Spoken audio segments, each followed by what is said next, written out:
স্ত্রী হযরতে হাজেরা হুজুর আমার এমন করে ছোটবেলা থেকে আল্লাহ পাককে খুশি করার জন্য পর্দা করতে, যৌবনে পা দিবার আগে থেকে আম্মা জান খাদিজা পর্দা করতে থাকতে, নিজেকে ঢেকে রাখতে আল্লাহকে খুশি করার জন্য, রাসূলকে আল্লাহকে খুশি করার জন্য। এই যুবকেরা তরুণেরা, এমন সময় দেখা যায় ওই দেশে একটা বাচ্চা ছিল, যে বাচ্চা বড় চরিত্রহীন বাচ্চা। ওই বাচ্চা দুনিয়া নারীদের ঘরে জোর জবরদস্তি খারাপ ব্যবহার করে। এই যুবকেরা, ওই বাচ্চার কাছে একদিন খবর চলে গেল, তোমার রাজ্যে একটা মহিলা আছে যার নাম হলো হাজেরা। দুনিয়ার কোন পর পুরুষ তাকে দেখেনি, দুনিয়ার কোন পর পুরুষ তাকে ছোঁয়নি। এত সুন্দরী তাকে দেখতে, এই সবে যৌবনে পা দিয়েছে, এত সুন্দরী দেখতে। যদি তাকে বার করা হয় আকাশে চাঁদ লজ্জা পেয়ে যাবে। এতই সুন্দরী হাজেরাকে দেখতে। এ বাচ্চা, তুমি হাজেরাকে কেন ছেড়ে দিয়েছো? বাচ্চা শয়তান এই কথা শুনে তার নফসটা খারাপ দিকে চলে গেল, সৈন্য পাঠিয়ে দিল, যাও হাজেরাকে গিয়ে তুলে নিয়ে আসো। আম্মা হাজেরা খবর পেয়ে গেলে জালিম বাচ্চা সৈন্য পাঠিয়েছে। আম্মা লুকিয়ে নিজের ইজ্জতকে বাঁচাবার জন্য জঙ্গলের দিকে চলে যেতে লেগেছে।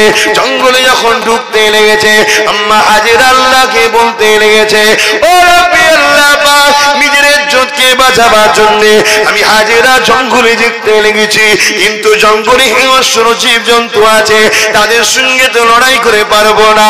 আল্লাহ, আমি আমার ইজ্জতকে বাঁচাই, তুমি জীবজন্তুর হাত থেকে তোমার বান্দি হাজেরাকে বাঁচাবার ব্যবস্থা করে দাও।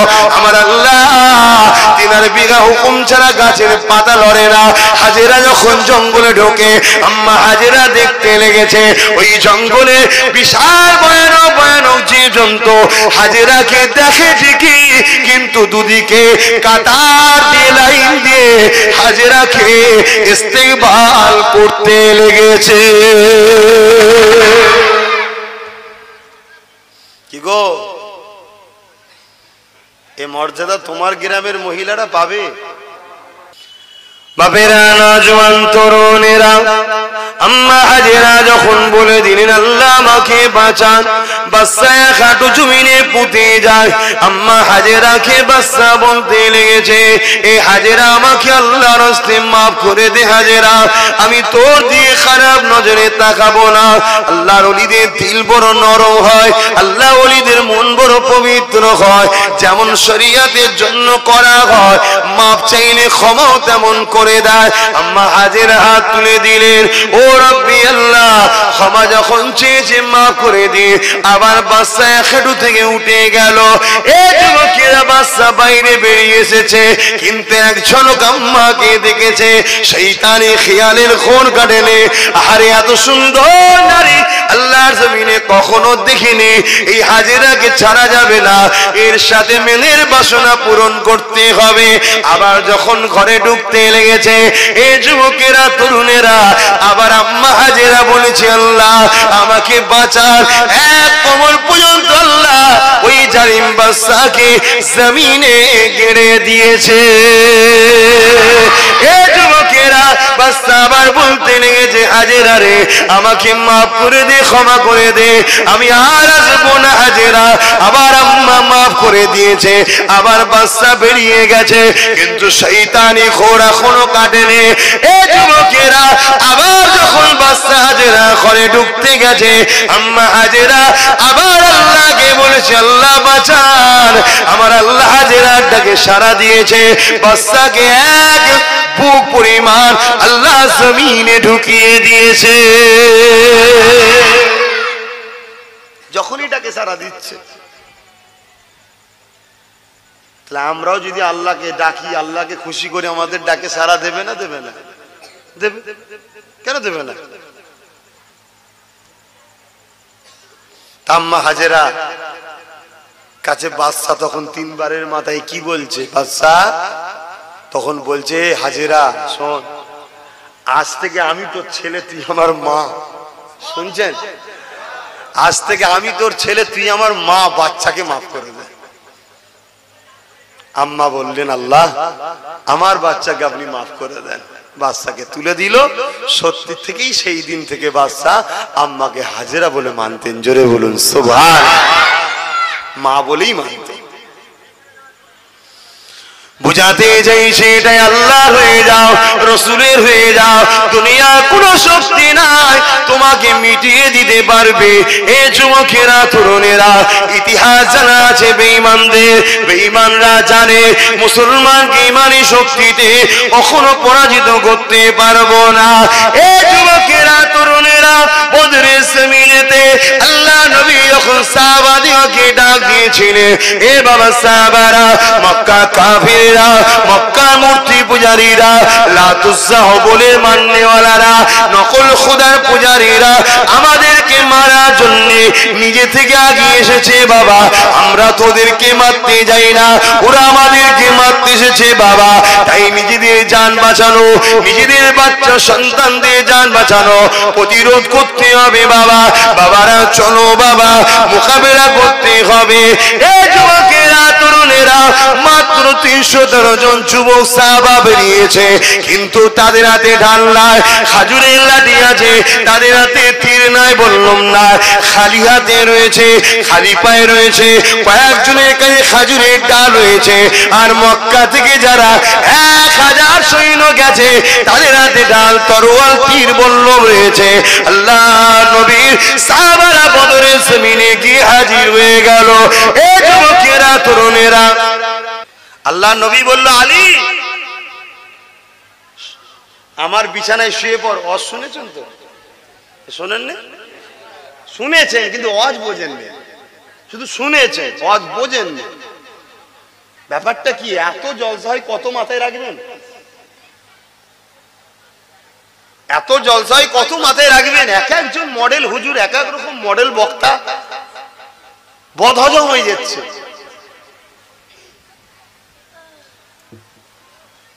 কিন্তু ভাই আমার কথা একটু কড়া হলো, জানবেন সুগারের ভয় নেই, তেতো এটা। আর মিষ্টি খেতে মজা হলো, কিন্তু ক্ষতি আছে। তা আমি কথা একটু তেতো বলি, ভয় নেই ভাই, জাহান্নামে যাওয়ার লাইন নেই যদি মেনে চলতে পারে ইনশাআল্লাহ। আর মিষ্টি কথা শুনে লেড়ালাপ্পা কথা, এখন সব বক্তা বেরিয়েছে তো, কথা শুনে হই হই করে খুশিতে চলে গেলেন, বক্তা কিছু বললো না, জানবেন ওই মিষ্টি আপনাকে সুগারে নিয়ে যাচ্ছে, মানে জাহান্নামে ঠেলছে। কথা কোনো বুঝুন ভাই, কারণ টাইম কারো ইন্তজার করে নে। আমার 9টা বাজবে, আমি নেমে যাবো, তাতে আপনার কোনটা শোনা হলো, কোনটা বাদ রয়ে গেল, আমার তো টাকার সময় নেই। আর ফেলো করি মাকো তেল, তুমি কি আমার পড়াও? দাও বাবা, খাটা হয়ে গেছে, মজুরি দাও। কথা বুঝছেন না? বুঝেন না? আমি স্পষ্টবাদী লোক, স্পষ্ট কথা বলি, স্পষ্ট লোকের সঙ্গে মিশি। আমি যে আমার সঙ্গে মিশতে চাই, প্রথমে বলি, মার খেতে পারবি? আমার লাথি খেতে পারবি? আমার গাল খেতে পারবি? তাহলে মেস নাই বাবা, রাস্তা খোলা, চলে যা। ভালোবাসায় অনেক কিছু হবে, ঠিক না বেটি? তুমি যদি সহ্য না করতে পারো, তাহলে কি ভালোবাসো? সহ্য যদি না করতে পারো, কি ভালোবাসো? তো ভাই কথাগুলো মন দিয়ে শোনেন। আমি কি কথা বলছিলাম? হযরতে আলী রাদিয়াল্লাহু তাআলা আনহু, ঈমান কাকে বলে দেখুন। আমি বদরের কথা বলতে গিয়ে এদিকে চলে এলাম, আপনাদের বুঝাতে গিয়ে। সেই বিশ্বাস তো আপনাদের নাই, আর কি হবে? শুনুন, আর নবী আসবে ভাই, নবী আসবে না। নবী রেখে যাওয়া কাজগুলো তার উত্তরসূরি আমরা করছি, আল্লাহ যতটুকু করাচ্ছে। কিন্তু আপনাদের উচিত তো, মুখটা আব্বাস সিদ্দিকীর, কথাটা কিন্তু আব্বাস সিদ্দিকীর নয়, কথাটা নবীর। এই আব্বাস সিদ্দিকীর মুখ দিয়ে বেরোচ্ছে, তাহলে সেইটা তোমরা আদবের সঙ্গে শুনতে হবে, ভক্তি সাথে শুনতে, ভালোবাসায় শুনতে হবে। হযরতে আলী রাদিয়াল্লাহু তাআলা আনহু আল্লাহ রাসূল বললেন, আলী তুমি আমার বিছানায় এসে শুয়ে পড়ো। কাফেররা চতুর্দিকে ঘিরে ফেলেছে, আমাকে চলে যেতে হবে, হিজরত করতে। আমার আল্লাহ হুকুম করেছে হিজরত করব, কিন্তু তোমাকে কিছু কথা বলছি শোনো।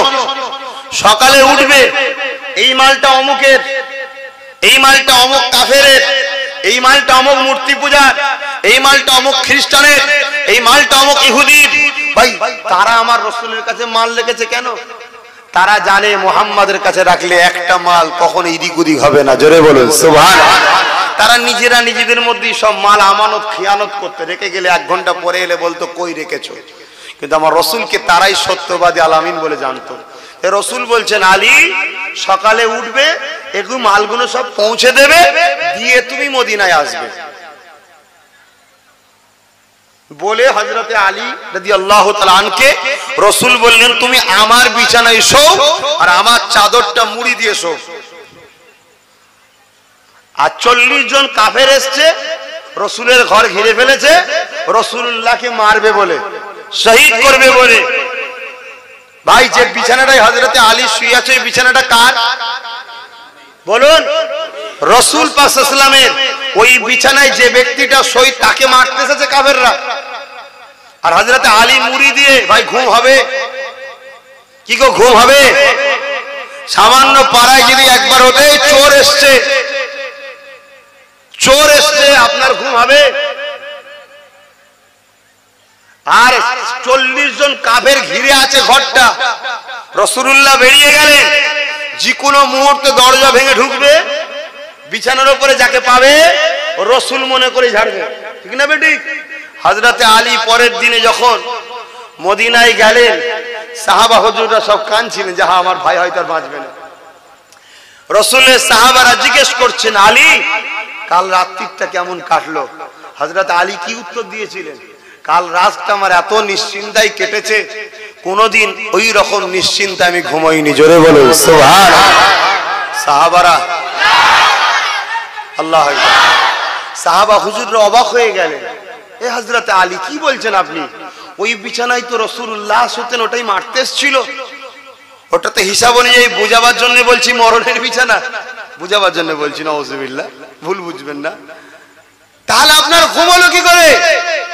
সাহাবারা দেখে হযরত আলী বলেছিল যে আমার রাসূল কি বলেছিল জানেন? সেটা তো আপনারা জানেন না। কি বলেছিল? আল্লাহ নবী বলেছিল আলী আমার বিছানাতে শুয়ে পড়ো, সকালে উঠবে, মালগুলোকে অমুক অমুককে পৌঁছে দেবে, তারপরে মদিনা জমিনে আসবে। আমি আলী আল্লাহ রাসূলকে এরকমই মানি।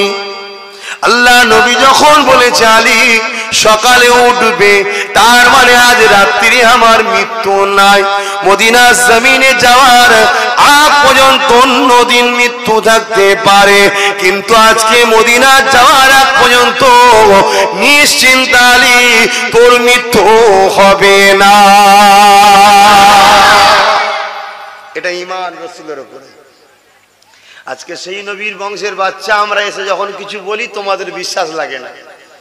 যাক আমি আর কথা বাড়াচ্ছি না, আমি বদরের ময়দানের কথা বলছি না, ওই দিকে আবার যাচ্ছি।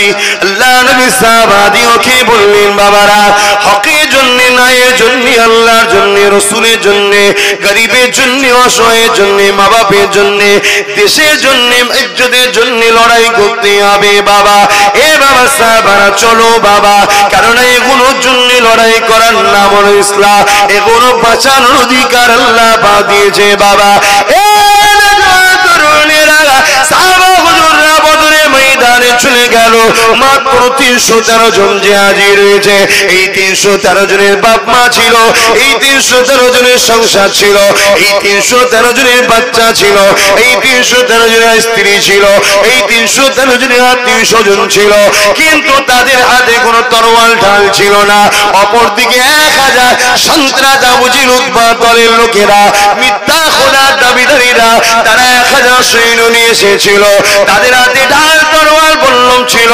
এ যুবকেরা, তরুণেরা, বারা, কিন্তু আল্লাহ নবী দেখতে লেগেছে আমার সাহাবারা, ওদের হাতে তরোয়াল রয়েছে, সাহাবাদের হাতে খাজুরের ডাল রয়েছে, ওদের হাতে তীর আছে, সাহাবাদের হাত খালি রয়েছে। এই যুবকেরা, তরুণেরা, আমার সাহাবারা কিন্তু ভয় করেনি, আমার সাহাবারা তখন কিন্তু আনন্দ খুশিতে আছে। আল্লাহ নবী দেখে বড় খুশি হয়ে গেলেন।